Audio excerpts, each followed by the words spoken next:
I refuse to not be first. Do we do enough? Well, I never shut up about it. It must have been about 17. We nicked their guilt rings. Right, the bouncer's guilt rings. This is no good for me. That's the reality. If you want the honest truth, and I see it every day. This is KUGAN CASSIUS for IFL TV, proudly sponsored by Everlast. Cheers, mate. Cheers. Right, first of all, what on earth happened at the end? You were there ringside. I don't really know. I think the head went in at the end of the fight, and it was just a bit. Yeah, it was the last 30 seconds of the fight. I think they just got a bit scrappy, and I think the head went in and just carried on a bit after, but it was all calmed down.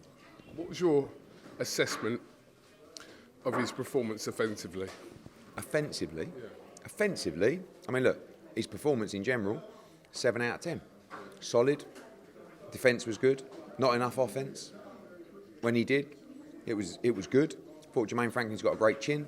It was a tough start for him. I think he went into his shell and tried to survive in the back end of the fight, Jermaine, to be honest. I think AJ lacked a little bit of confidence. His jab was good early. Didn't throw enough combinations. Didn't work hard enough on the inside. But it's his third trainer in 3 fights. You know, we've got to get some kind of momentum going with that trainer. And he did 12 rounds at a canter. You know, one thing he always questions himself, I think, is his tank as well. And a solid win. Solid, not spectacular.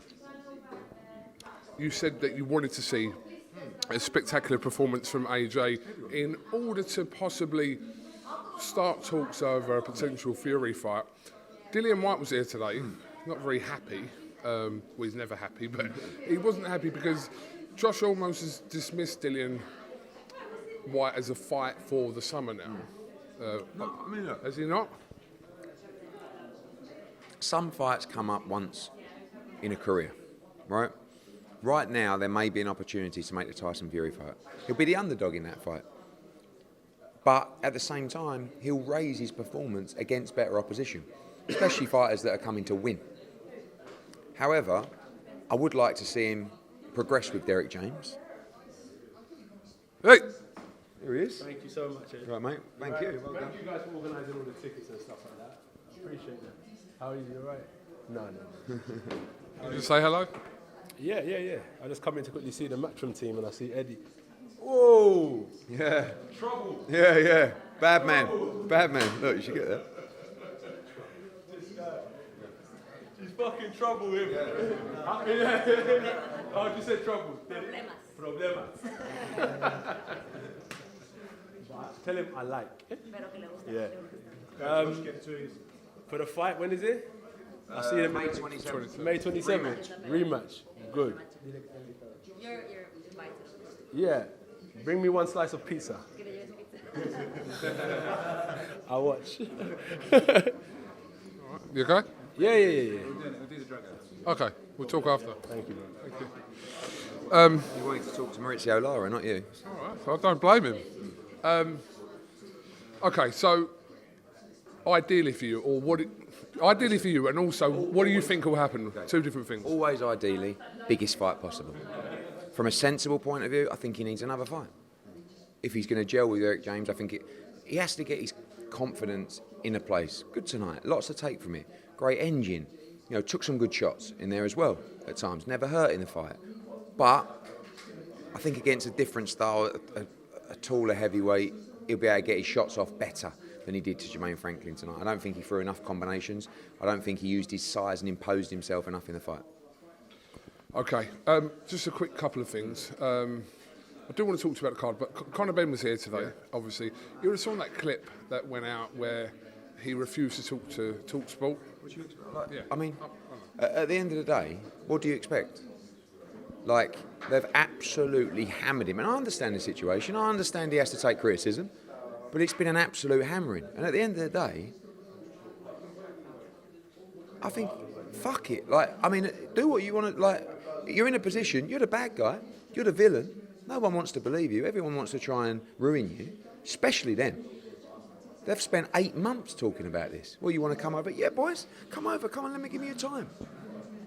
You know. It looked like they didn't even ask him, to be fair. I mean, look, Gareth, it looked like they just kind of put the mic in his... From the clip. That's what it looked like. Spencer Oliver, Simon Jordan, Talksport, they've hammered him. hammered him. They're not willing to, like, anyway, it doesn't matter. It's up to him who he has interviews with. And good luck to him. Let him talk to who he wants to talk to, because no one's going to give him any help. No one's going to give him any love. No one's going to give him any respect. Everyone wants to just ruin him. So why should he give any time to anyone? Unless he wants to. Not looking for any brownie points, is he? He's got the right. If you don't want to talk to someone, don't talk to him. But you know, Conor, he's not he gives his time to everyone, but not, I'm sure he's got opinions on certain people.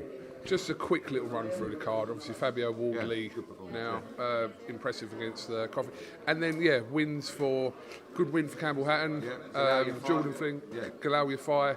Yeah, I mean Jordan Flynn, Kane Baker was an absolute war. Campbell Hatton looked really good tonight. Ammo Williams in a good fight. Shout out to River Wilson Benn as well, putting a good shift. Galawi Fire levels. I mean, 2 or 3 fights for me. I think he's going to be ready for a world title. Great win for Fabio Wardley. I thought he looked nice and composed. Would like the ref to allow that fight to go on, but it was going one way, and that's a good win for Fabio. And good win for John Hedges as well. And on we go. AJ in the summer. What happened with Bellew in one of Franklin's team? So I don't know. Bellew, I think, wanted to have a little dust up with his trainer or something. I don't know what happened. I think the trainer went for AJ or something. I don't know. Bellew said something, and he said something back, and it was like. Okay, last one. Are you announcing Conor Benn's fight next week against Chris Eubank? Oh, no, I don't know against Chris Eubank. It's up to him whether he wants to take the fight. You spoke to Robert Smith tonight? Yes. Or this week, yeah? Yeah, tonight. I said. Conor Benn spoke to Robert Smith. I don't know. I said we need to get together and discuss this. So hopefully he accepts. Okay. If it's not Chris Eubank, are you announcing his fight next week?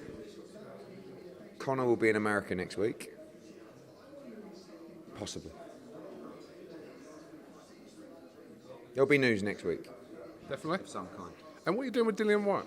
I think he should fight AJ. I mean, he would like to fight. I think AJ will be back in July. I think he should have a quick turnaround. I think Dillian White would like to make that fight next, but at the same time, I think Dillian would like a fight as well. Okay. All right. Are you going to America? I'm going to San Antonio. Bam. Jeez. Yep. Off we go. Bam. Your schedule, I will say. Hold on, can I say it? Your schedule for the next 6 weeks is all. April and May. April, May is all right. More than 6 weeks. It's all right. 8 weeks. Or AJ against Franklin, Tank against Ryan Garcia, Cordina Rakimov in Wales, which is an unbelievable card, by the way. Bam against Rodriguez next week. Canelo against Ryder. Taylor against Cameron. Wood against Lara, rematch announced tonight. Mate, it's unbelievable. Anyway, Parsons here, look, sniffing around. Right, see you in San Antonio, baby. I refuse to not be first.